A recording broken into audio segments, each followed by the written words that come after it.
Bueno, simplemente a los efectos de hacer referencia al texto, plantea una situación particular, digamos, de Venezuela. Quien escribe hace énfasis en los aspectos éticos del uso de las TIC y los compara con las recomendaciones que hay a nivel nacional y a nivel de educación de calidad, pensándolos en Venezuela, y hace ciertos planteos, ¿sí? Si bien es cierto, todo el texto hay unas cuestiones teóricas iniciales, pero después termina apuntando a justamente la cuestión de Venezuela. Vamos a ir rescatando aquellas cosas que tienen que ver más que nada con nosotros, ¿sí? Bueno, plantea algunas cuestiones muy interesantes. El tema de la globalización de la educación, que en principio favorece la equidad, ¿sí? Es decir, que haya una situación de mayor igualdad, o por lo menos eso debiera ser, dado que sabemos que las tecnologías de la información y la comunicación tienen un mayor nivel de acceso, entre comillas, en principio, porque no es algo que está privado para una cierta élite o para unas pocas personas, ¿sí? Antes, si nos ponemos a ver a lo largo de la historia, la bibliografía, los libros estaban guardados en conventos, en monasterios. Muy pocas personas tenían acceso a la lectura, a la escritura, y mucho menos acceso a un libro. Entonces, el acceso al conocimiento era muy escaso y muy limitado. Hoy esa barrera se puede decir que está superada, digamos, porque todo el mundo con un poco de datos o con una conexión wifi gratuita en algún lugar, sentado en un café, puede acceder a información que antes eso no era posible, ¿sí? Entonces hay una cierta tendencia que favorece la equidad. Obviamente es cuestionable si en todos los países del mundo hay conectividad o no, inclusive dentro de nuestra misma provincia o de nuestra misma ciudad. Eso es otro tema que tiene que ver con el desarrollo de la infraestructura, digamos, tecnológica, y de las comunicaciones, que es una cuestión. Totalmente distinto es si la información está resguardada bajo 4 llaves, digamos, y no es posible accederla. Son dos temas distintos que están relacionados, pero siguen siendo distintos. Igual puede ser un tema para trabajo final. Luego, ¿qué otra cosa plantea? Que el tema de las tecnologías puede generar nuevas modalidades de educación a distancia, en este caso, que es lo que plantean, y que se promueve el uso a través de ciertos medios, ¿sí? Hemos visto mucho de eso, de ciertos medios, del uso de ciertos recursos a lo largo del proceso de la pandemia, que en principio pareciera ser que lo vamos a ir superando, no lo sé. Pero ella habla, o los autores hablan, perdón, de la educación a distancia, que vamos a plantear un poquito en otros videitos, la diferencia entre virtualización de lo presencial en relación a lo que es educación a distancia.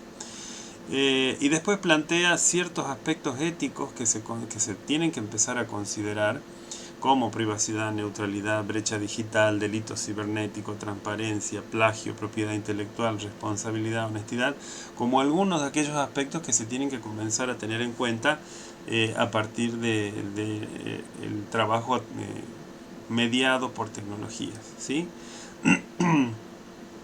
Entonces, ahí vamos a otros aspectos, ¿sí?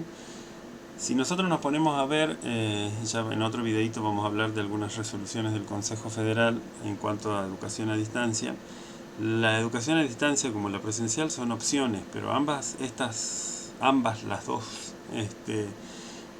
vinculadas o separadas, son opciones que permiten el cumplimiento de los derechos, ¿sí? El cumplimiento del Estado en este compromiso que tiene con la ciudadanía, con los ciudadanos, para garantizar el derecho a la educación. Entonces, yo, es mi parecer, puede ser que esté equivocado, pero desde el proceso de la pandemia ya no creo que las cosas vuelvan a ser como eran antes. O sea, las tecnologías cada vez van a estar más, más no sé si decir mechadas, pero van a estar mezcladas, así como un entramado, como un tejido, en los procesos educativos. Entonces, no creo que sea ya un 100% de presencialidad sin la utilización de tecnologías y sin que parte de la formación esté mediada por las tecnologías y haya encuentros presenciales para otro tipo de tareas. Pero bueno, más allá de esto, más allá de que se desarrolle de manera parcial o total a través de las tecnologías, siempre hay ciertas condiciones para que esto sea eficaz y para que sea éticamente aceptable, ¿sí? Y de eso un poco va a ir tratando todo el texto. Como les decía, la educación a distancia tiene su propia reglamentación y ya vamos a ver qué características tiene, que no es lo mismo que se autorizó desde el Ministerio de Educación de la Nación y luego en el Ministerio de Educación de la provincia, que tiene que ver con la virtualización de lo presencial. La planificación en la educación a distancia y con tiempo en cuanto a los materiales, la cantidad de equipos, de personas que trabajan, varía mucho en relación a la virtualización, donde no hubo una planificación previa, simplemente la pandemia fue un hecho que nos atravesó mundialmente y transformó todo y no tuvo una etapa previa de planificación. No obstante, el texto habla de condiciones y de buscar una implementación eficaz. Y ahí sí me parece que tenemos que hacer una pequeña diferencia entre la idea de eficacia, ¿sí?, que tiene que ver con seguir las metas establecidas, es lograr los objetivos, que tiene que ver con el qué se hace. Uno a veces puede ir lograr el objetivo, no sé, si yo estoy en la punta del parque donde está el cajero, creo que es, no me acuerdo, General Paz y Córdoba, y quiero ir a la punta del parque donde está la fuente, ¿sí? Yo puedo hacer varios caminos para lograr el objetivo. Puedo, no sé, caminar por la General Paz, subir la escalera a Ciudad de Nieva, ir hasta la avenida Carrillo en Ciudad de Nieva, bajar por la otra punta del parque y llegar. Puedo hacer otro camino, ir por la avenida España y llegar a la punta del parque también, o ir por la avenida Santibáñez, o puedo hacer el camino directo por la avenida Córdoba, ¿sí? Cualquiera de los recorridos que yo haga mientras llegue al objetivo que me planteé, puedo decir que he sido eficaz, he logrado, ¿sí?, la meta establecida.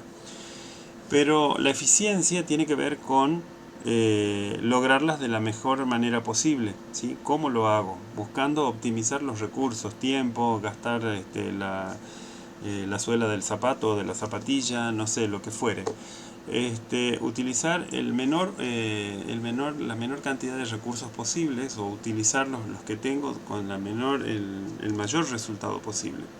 Y entonces la efectividad tendría que ver con ambas cosas. A veces por ahorrar el peso terminamos no siendo eficientes y terminamos no logrando el objetivo. Entonces es necesario lograr ambas cosas, o sea, lograr el objetivo con un costo menor o con la optimización de los recursos que tenemos, ¿sí?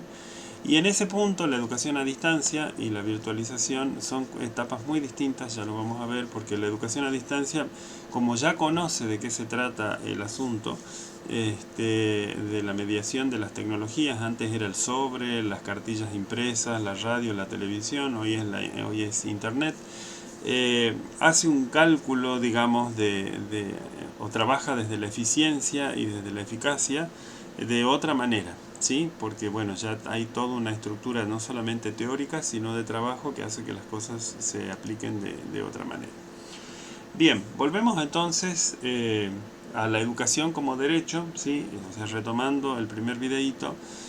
El texto plantea un segundo apartado, el 2.1, la educación como derecho. Retomamos esta idea en el punto de decir, no importa si es educación a distancia, no importa si es virtualización, no importa si es presencialidad, siempre tenemos que tener en foco el derecho de la educación, ¿sí? El derecho que tienen las personas a ser educados, pero no simplemente como una acumulación de contenidos, sino de una manera integral.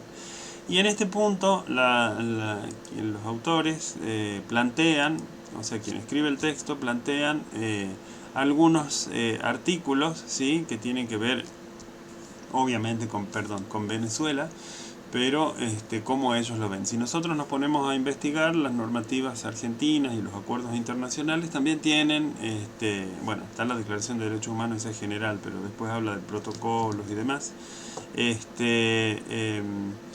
y cómo se van tomando las normativas, los acuerdos internacionales que tienen esta jerarquía constitucional, la constitución de la nación o de la provincia y las leyes de educación, etcétera. Todo apunta o tiene que ver con el respetar, el reconocer en primer lugar y el respetar estos derechos y el compromiso del Estado.